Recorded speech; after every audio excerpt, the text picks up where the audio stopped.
Paz do Senhor, irmãos, que bom nós estarmos juntos mais uma vez. Eu sou o pastor Emerson e é sempre bom ter você conosco aqui no nosso canal. E principalmente nesse terceiro trimestre de 2021, que nós estamos estudando mais uma lição histórica dentro das revistas dominical. Nós estamos falando dos livros de 1º e 2º Reis, o primeiro e o segundo livro dos Reis, e o tema geral da nossa lição é o plano de Deus para Israel em meio à infidelidade da nação, as correções e os ensinamentos divinos no período dos reis de Israel. Então nós estamos estudando aí uma lição que está trabalhando um livro histórico, tá? E nós estamos falando hoje na lição de número 4, veja bem, nós já estamos na lição de número 4.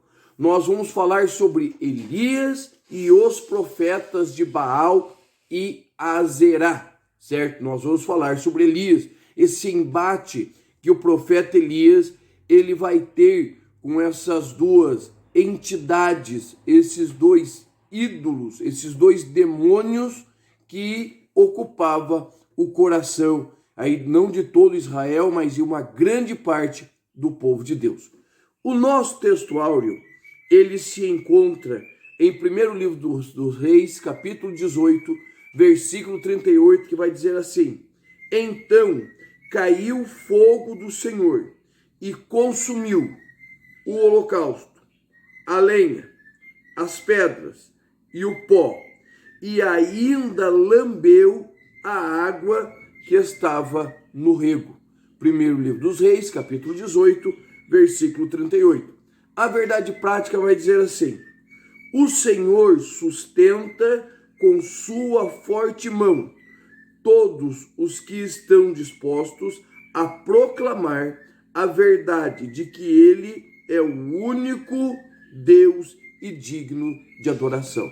Então, olhe só, quando esse texto, o texto de Elias no Carmelo, Elias, os profetas de Baal, é o texto mais conhecido de todos. Nós ouvimos muito esse texto, pregação, hino, mensagem, estudo, tem de tudo. Mas muitas vezes nós não paramos para notar, irmãos, que esse texto, ele não foi feito simplesmente para ser pregado.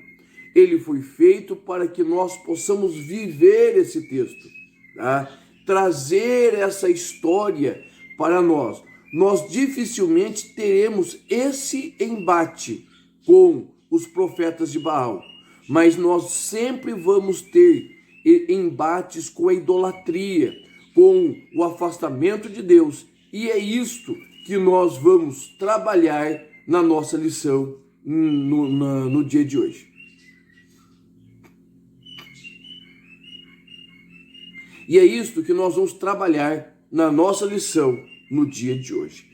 E se você ainda não é nosso aluno aqui na nossa classe de escola dominical online, se inscreve aqui embaixo, seja nosso aluno. Os nossos alunos recebem em primeira mão o nosso material. E também, aqui do ladinho, já deixa aí o seu like, que é a sua chamada, certo? Você está dizendo: eu estou presente nesta aula, eu estou assistindo, tá bom? Deus te abençoe. Vamos lá para o nosso primeiro tópico. Irmãos, quando nós vamos falar de Elias, Elias é uma das figuras mais notáveis que nós encontramos na Bíblia, uma figura bem emblemática, ele é o único dentro da Bíblia, tá? E por que eu digo isso?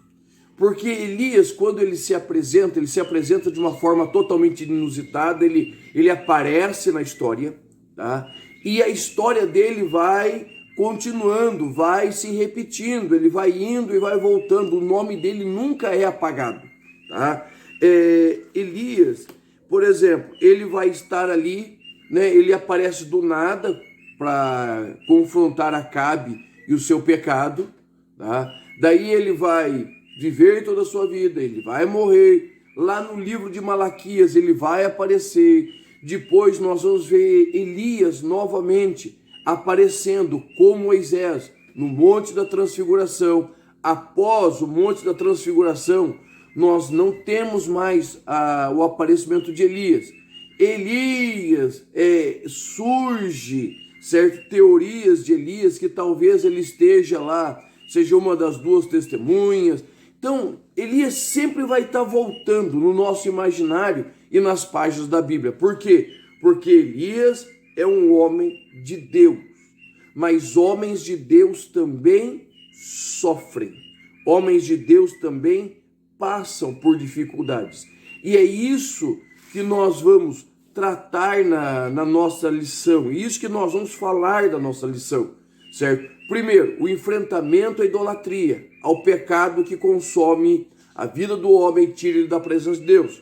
Depois, nós vamos apresentar como Elias se preparou, como foi realmente o desafio de Elias.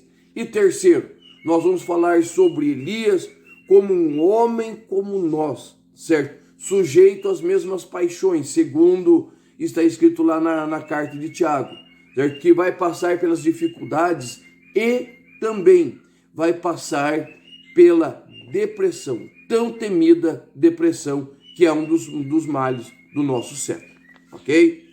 E já o nosso primeiro tópico vai dizer assim: o desafio no Monte Carmelo, certo? O desafio no Monte Carmelo. O zelo de Elias o pôs diante de um confronto. Vamos ser bem sinceros, Elias podia ser como muitos daquela época, tementes a Deus, fiéis a Deus, mas não ouvir a voz de Deus. Então, quando Elias se levanta, o que ele está fazendo? Ele está dizendo: Senhor, eis-me aqui, certo? Usa-me a mim, retumbando Isaías capítulo 6. E como surge toda essa história de Elias? Surge com a falta de uma liderança religiosa, uma liderança espiritual. Quem era o líder espiritual em Israel, no Reino do Norte? Lembra que nós já estudamos na lição passada, lição retrasada, divisão do reino, tudo? Quem era o líder espiritual? Basicamente era o rei. Por quê? Porque no Reino do Norte não havia mais sacerdotes de Deus. Eles haviam ido todos para Jerusalém. Por quê? Porque quando Jeroboão, filho de Nebate, colocou os bezerros de ouro, os 2 bezerros de ouro ali em Israel, no Reino do Norte, certo? Começou uma certa perseguição aos sacerdotes do Deus verdadeiro, porque Jeroboão instituiu sacerdotes que estavam ali no meio do povo. Então o Senhor vai fazer o quê? Vai tirar os seus e vai ficar só os sacerdotes dos deuses estranhos ali em Israel, tá? E o que nós vamos ver isso? Nós vamos ver essa falta de liderança espiritual. Quem liderava espiritualmente a nação naquele momento?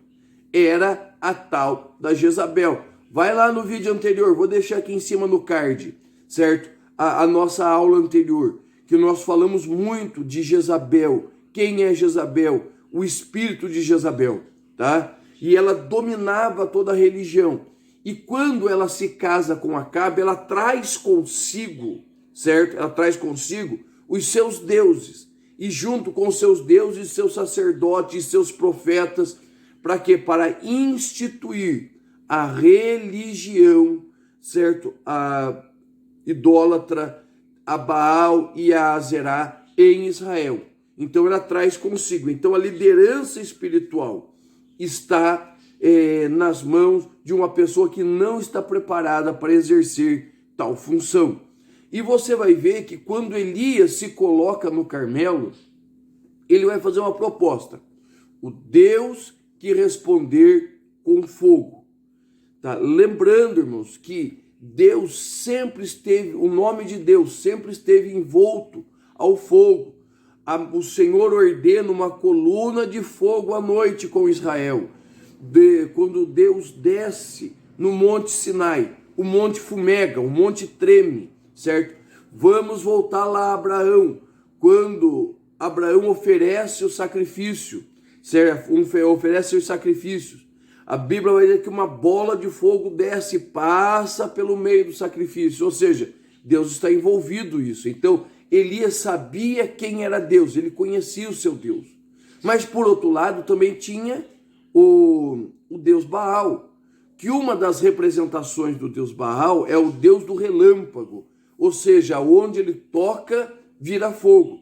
Então, para Deus e para este falso Deus, o fogo era presente dentro do seu ministério, vamos dizer assim. Tá? E a proposta de Elias era simples. O Deus que responder com fogo é simples. Deus, ele se manifesta no fogo, Baal se manifesta no fogo. Tá? Mas olha só como Elias, ele tinha muita confiança no que ele estava fazendo. Ele vira para o povo e diz assim, olha, se Deus é Deus, segui-o. Se Baal é Deus, segui-o. Ou seja, vamos parar com essa mistura. Serve a Deus, serve a Baal. Nós estamos vivendo hoje num tempo de sincretismo religioso. O que é sincretismo religioso? É você pegar, né, e adorar 2, 3 divindades, religiões, misturar tudo. Tá? Por exemplo, nós temos aqui no Brasil, nós temos as religiões de matizes africanas e nós temos a religião católica, certo? 2 grandes religiões do Brasil. Porque os africanos eram proibidos pelos jesuítas de adorar os seus deuses. Então o que eles fizeram? Eles pegaram e representaram os seus deuses nas imagens católicas. Ou seja, eles meio que fundiram 2 religiões. Dentro do protestantismo hoje, nós temos muitas práticas que vêm tanto do catolicismo quanto das raízes das religiões africanas, do espiritismo. É, irmão Emerson, isso? Sim, nós temos muito. Como assim, mas? Tá, veja por aí. Rosa ungida, certo? Rosa ungida. Oração, água ungida, tá? As questões de óleo. Irmãos, óleo ungido. Aonde você já viu óleo ungido? Conte para mim. Aonde você encontrou a referência de óleo ungido? Existe óleo para unção. No Antigo Testamento, ele tinha uma fabricação especial. E no Novo Testamento? Não tem, é um óleo comum, certo? O óleo que nós usamos para unção é um óleo comum. O apóstolo Tiago, ele vai deixar bem claro que você unge com óleo, mas é a oração da fé que sara o doente. E nós hoje temos, você vai à igreja aí, que eles têm rosa ungida. Rosa ungida é coisa do espiritismo. Água ungida é coisa do catolicismo. E isso está impregnado nas nossas igrejas, tá? Então está existindo aí muito sincretismo religioso.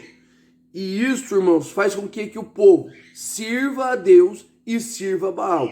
O desafio de Elias era exatamente, escolhe quem você quer servir. Quer servir a Baal? Vai para o inferno junto com Baal. Mas se você quiser servir a Deus, você precisa abandonar a Baal e viver uma vida inteiramente com ele. E é esse o problema. Não se sabe mais a quem adorar. Não se sabe mais para que lado se vai. Tá? Então se adora de tudo. Tá?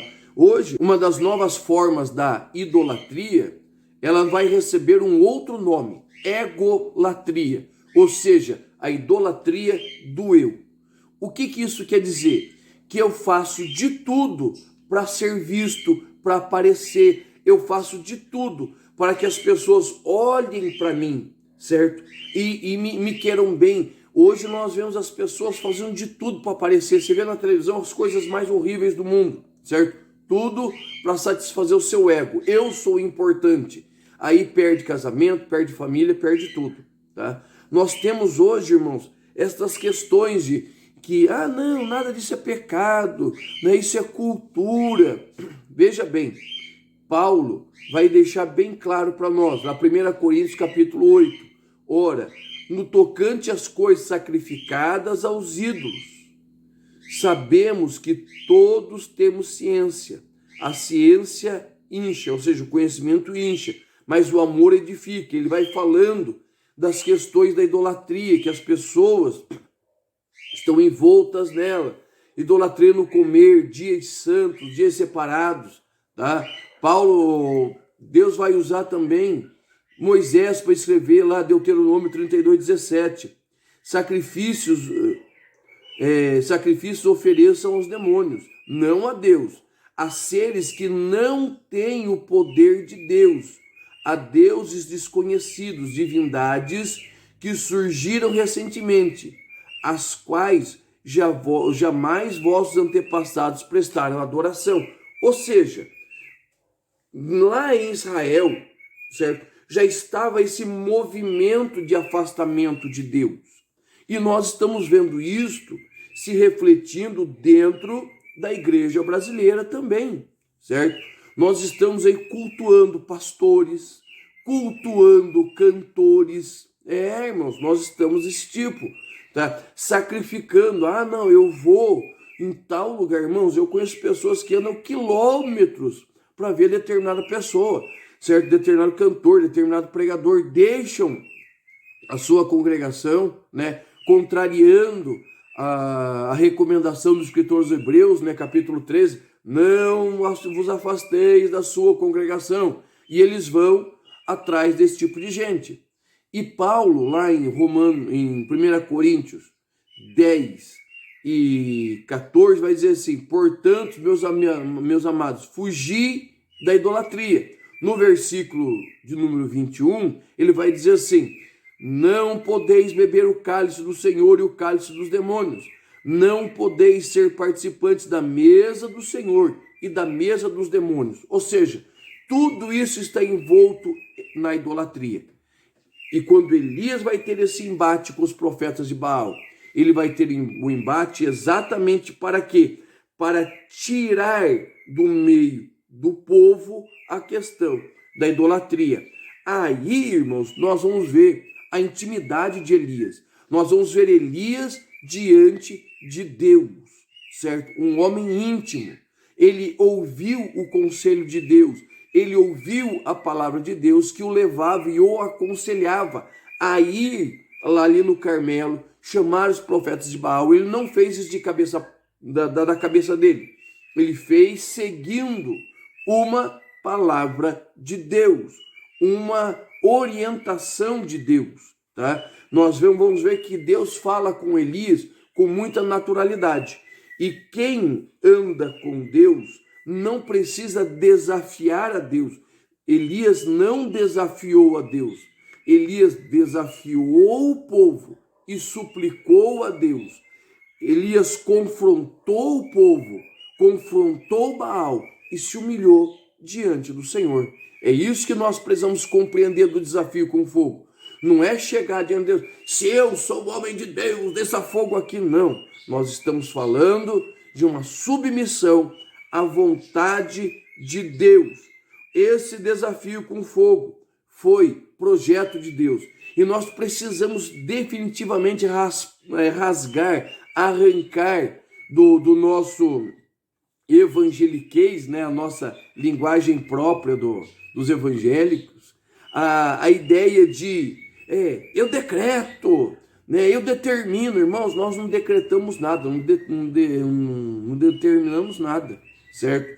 Jesus disse que se nós conseguíssemos fazer o nosso cabelo de preto ficar branco e de branco ficar preto, já era de bom tamanho, tá? Então nós precisamos compreender que quando Elias desafia, ele está diante de uma vontade de Deus. E é isso que nós vamos ver no nosso segundo tópico. Mas antes disso, eu quero pedir para você, deixa aqui tua inscrição, certo? Se inscreve no nosso canal, certo? Deixa o seu like para mim você está respondendo que você está presente. E isso nos ajuda muito a continuar. O tópico de número 2 vai dizer assim: a oração de Elias. O que nós vamos ver nesta oração? Nós vamos ver que Elias, ele está no meio de uma geração midiática, igual a nossa. O povo sempre foi povo. E eles querem ver fogo. Só que o povo não quer saber de onde vem o fogo. Eles querem ver fogo, certo? Não sei como que é aí na tua congregação. Diz aí para mim. Tem muita gente que só vem para ver o movimento da igreja, né, e não quer ser membro, não quer se acertar. Nós temos muito isso. Eu tenho pessoas que vêm aqui, eles vêm constantemente, tá? Principalmente no trabalho, se tem pregador de fora. Por quê? Porque eles querem ver o movimento, certo? Eles querem ver fogo descer, mas eles não querem ter um compromisso com Deus. É essa a questão da oração de Elias. A oração de Elias é uma chamada ao povo a agir e tomar uma decisão de servir a Deus. O que esse povo queria ver? Eles queriam ver o fogo. Então os profetas de Baal, eles vão passar assim toda manhã se cortando, se rasgando, fazendo de tudo o que? Para que o fogo venha descer. Eles fazem o show. Agora, quando vem Elias, Elias faz diferente. O que Elias vai fazer? Ele começa a restaurar o altar. Ele começa a colocar as pedras no lugar, ele começa a organizar, ele vai fazer o que? Ele vai santificar o altar, ele vai organizar as pedras, organizar a lenha, organizar o sacrifício. Por quê? Porque Elias não queria um show, Elias queria um encontro, uma resposta de Deus. E em altar desconcertado, Deus não se manifesta, Deus não age. Deus, ele é um Deus ordeiro. Deus é um Deus que trabalha na ordem, certo? Deus prima pela organização. É só você olhar a questão da criação, certo? Quando Deus cria, Deus começa criando a luz para que no final crie o homem. Por quê? Porque o homem, antes da luz, não viveria. O homem necessita de luz, de água, de ar. Então Deus cria tudo. Para quê? Para que o homem possa viver diante de Deus. Antes que o povo entrasse na terra de Canaã, Deus já deixou estipulado: eu vou dar um rei para vocês, certo? Só que como vai funcionar a questão do reino? Como vai ser esse rei? Ou seja, em todo tempo Deus vai preparando essa transição para da teocracia para a monarquia. Deus vai preparando, certo? O que chama isso? Organização. Deus é um Deus ordeiro. Nada pega Deus de surpresa. Para que Elias pudesse oferecer o seu sacrifício, era necessário, extremamente necessário, que Elias organizasse o altar para receber a resposta de Deus. Irmãos, e isto é um problema, porque muitos de nós queremos fazer as coisas de qualquer jeito, certo? É preciso de oração, leitura da Bíblia, vivência com Deus, para poder receber a resposta dele. E o que mais que ele faz? Ele pega e joga água. Olha só, o Monte Carmelo, ele está a mais ou menos 525 metros acima do nível do mar, ou seja, é uma subida considerável. No Carmelo não tem água, até hoje não tem água. O que nós temos de água? Nós temos o rio Kizom, né, que estava aqui de lado, e nós temos o mar Mediterrâneo mais para lá, certo? É distante. Eu não sei aonde Elias mandou eles buscarem água, certo? Mas eles trouxeram 12 cântaros de água. Cada cântaro não é um baldinho, são potes grandes de água. E Elias faz um rego e coloca ali, joga água sobre o holocausto, que molha a madeira, molha as pedras, molha a terra e enche aquele rego d'água. Tá? Para quê? Para que todos soubessem que a resposta veio de Deus, não foi um acidente. Tá? E quando Elias se coloca a orar, preste atenção nisso. Elias sabia orar, certo? Elias sabia falar com Deus. A Bíblia vai dizer que muitas vezes nós não recebemos porque nós pedimos mal, né? Tiago 4:3 vai dizer assim: quando pedem, não recebem, pois pedem pelos motivos errados para gastar nos seus prazeres. Tiago 4,3. Tá? Então, a ideia é exatamente essa. Eles estavam pedindo para o Deus errado e de forma errada. Quando Elias organiza o altar, Elias prepara tudo.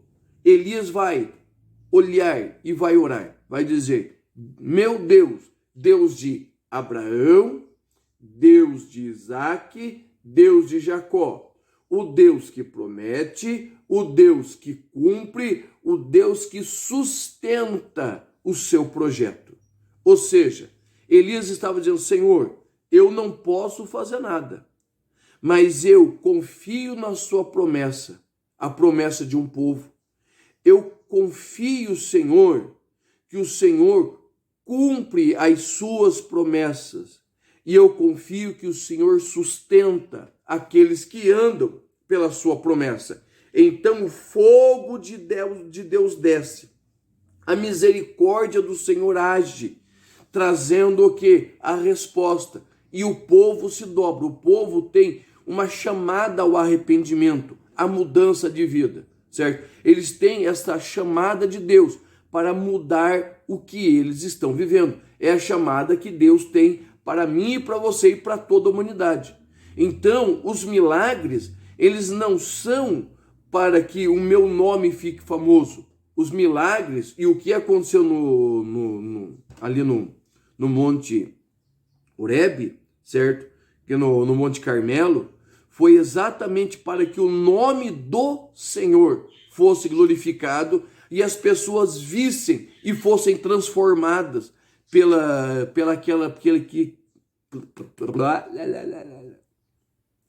aquele milagre de Deus, pela aquela operação de Deus. Então, a operação do Carmelo foi a misericórdia de Deus agindo, certo? Trazendo o povo. Mas se Deus é misericórdia, por que Elias desce lá na beira do rio e mata todos os profetas de Baal? Irmãos, porque é simples.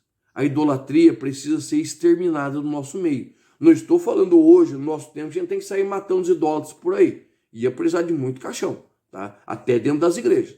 Mas eu estou falando, irmãos, que nós precisamos cortar pela raiz o mal da idolatria. Seja ela de qual âmbito for da nossa vida, certo? Nós precisamos tirar tudo aquilo que é idolatria, tudo aquilo que toma o lugar de Deus. E o nosso último tópico vai dizer assim: Elias em Horebe. Aonde é Horebe? Horebe é o Sinai, certo? Ou seja, Elias sai do Carmelo e foge para o Sinai. Isso daí dá mais ou menos 620 quilômetros um do outro, ou seja, ele andou bastante, certo? Mas ele andou como? Ele andou numa situação de angústia, de depressão, de abatimento. Olha só, eu fico imaginando que na cabeça de Elias, quando o fogo descesse, a resposta de Deus viesse, o coração do povo seria com ele, a ira de Acabe, a ira de Jezabel iria diminuir, mas só aumentou. Quando o fogo desce, né, ele mata os profetas de Baal e ele avisa da chuva que vai vir, o que acontece? Jezabel se enfurece e mata e decide matar Elias, certo? E dá um decreto, da mesma forma que aconteceu com os profetas de Baal e de Azerá, vai acontecer com você. E Elias foge, natural do ser humano, certo? Ele teme, é um homem de Deus, é um homem que realiza grandes feitos de Deus, mas é um homem como eu e como você, um homem sujeito. Tiago, carta de Tiago, capítulo 5, vai dizer que Elias era um homem como nós, certo? Era um homem sujeito às mesmas paixões que nós. Ou seja, ele vai fazer o quê? Ele vai ter medo. Ele se decepciona com o povo. Ele se decepciona com a liderança, certo? Ele tem medo do que está por vir, porque aparentemente ele está sozinho, não tem outro homem de Deus, pelo menos à sua vista, não tem outro homem de Deus, ele está sozinho, ele está abatido, ele está cansado. O cansaço físico, irmãos, ele pode nos levar a quadros de desânimo, tá? E vou falar da minha experiência. Nós estamos aqui indo para 1 ano e meio, 2 anos de pandemia. Eu vou ser bem sério, eu já estou cansado. Cansado por quê? Porque como pastor de igreja, nós temos enfrentado muitos embates por causa disso. Os primeiros meses da pandemia foram terríveis. Por quê? Fechou as igrejas. Daí, um lado dos irmãos extremamente com medo, apavorado, precisando de ajuda, você não sabia se podia ou não ir ajudar. Do outro lado, um povo revoltado. Por quê? Porque estavam dizendo, não, isso daí é coisa do anticristo, é para fechar a boca dos crentes e para fechar as igrejas. E, irmãos, isso foi terrível. Por quê? De um lado você tinha que acudir um povo que eles estavam com medo que você fosse lá, mas você precisava acudir eles por telefone, WhatsApp, do jeito que fosse. E por outro, você tinha que controlar as pessoas que nos acusavam de falta de fé. Eu passei por isso aqui, certo? De dias assim, de você estar esgotado, ligar para os irmãos revoltados. Isso, irmãos, traz abatimento, desânimo, cansaço espiritual, cansaço físico, cansaço mental. E Elias estava dessa forma. Então o que Elias vai fazer? O que o desespero manda, ele fugiu. Ele fugiu e se isolou. Ele fugiu e ficou recluso. Um dos primeiros sintomas dessa questão da depressão é exatamente essa fuga. Não quer ver ninguém, não quer falar com ninguém, certo? Ele se isola, certo? Muda o comportamento da pessoa. Ela é uma pessoa alegre, divertida, e ela vai ficando aí cada vez mais apática, alheia à situação. Ou seja, Elias estava com um quadro de depressão. E ele começa a olhar para ele e começa a sentir o quê? Começa a sentir-se desprezado, rejeitado. A ideia de autopiedade, Senhor, o Senhor me desamparou, o Senhor me abandonou, e olha só, eu sobrei, não tem mais outros junto comigo, para mim seria melhor a morte, certo? Quer saber quando uma pessoa está deprimida? Ela começa a falar muito do céu. Irmãos, nós temos que falar do céu, cantar do céu, pregar do céu. Mas a partir do momento que a pessoa começou a falar muito que quer ir para o céu, o crente não fala em suicídio. Ele fala em ir para o céu, fala em ir com Deus. Isso é um sintoma claro que esta pessoa está passando por momentos difíceis. Então, esta autopiedade, essa autocomiseração, falta de fome, falta de ânimo, falta de vontade de viver, de se relacionar, vai fazer o quê? Vai fazer com que Elias se aprofunde da depressão e se entre cada vez mais ali na caverna, no Horebe, tá? E isso é muito perigoso, e nós precisamos, irmãos, cuidar na igreja, na família e de nós mesmos, tá? Nós vamos ver personagens na Bíblia, certo? Como Jeremias, Elias, Jonas, Jó, Paulo, o próprio Jesus, que passaram por momentos de aflição. Jesus no Getsêmani foi algo terrível, certo? Ele cai num momento de abatimento, certo? Ele vai falar, Senhor, eu quero que passe de mim esse cálice, mas antes de tudo faça a tua vontade. Paulo, nas vésperas da sua morte, clamando por auxílio, por quê? Porque ele está sozinho. Jeremias, Jonas, Jó, todos esses passaram. E todos nós, irmãos, somos sujeitos a dias de desânimo, de abatimento espiritual. Então, o que nós precisamos fazer? Nós precisamos nos colocar diante do Senhor. E nós precisamos deixar de ser tratados. Alguns são tratados dentro da família, conversa, certo? Puxa, levanta. Outros, um aconselhamento pastoral, certo? O pastor mais próximo o ajuda. Mas existem casos que eles vão precisar passar por um psicólogo, passar por um psiquiatra, para que eles possam ser levantados. E foi o que o Senhor fez. Quando Elias se esconde e pede a morte, o Senhor envia um anjo envia comida, ou seja, envia uma provisão física, comida, para dar ânimo, sustento. Envia uma provisão emocional, uma resposta. Você não está sozinho. E envia uma provisão espiritual, ou seja, o ministério de Elias não havia acabado. Havia um rei, havia reis para ser ungido, sucessor para ele. Ou seja, irmãos, todos nós passamos por dias difíceis, mas quando nós estamos em Deus, Ele nos sustenta e nos levanta. Então, é muito importante nós frisarmos essas questões dentro da nossa classe, para ajudar aqueles que talvez, como Elias, estejam escondidos do seu Horebe, na sua caverna, e precise da sua ajuda e da ajuda de Deus. Tá certo? Deus te abençoe. Nós continuamos semana que vem na nossa lição, na nossa escola bíblica dominical.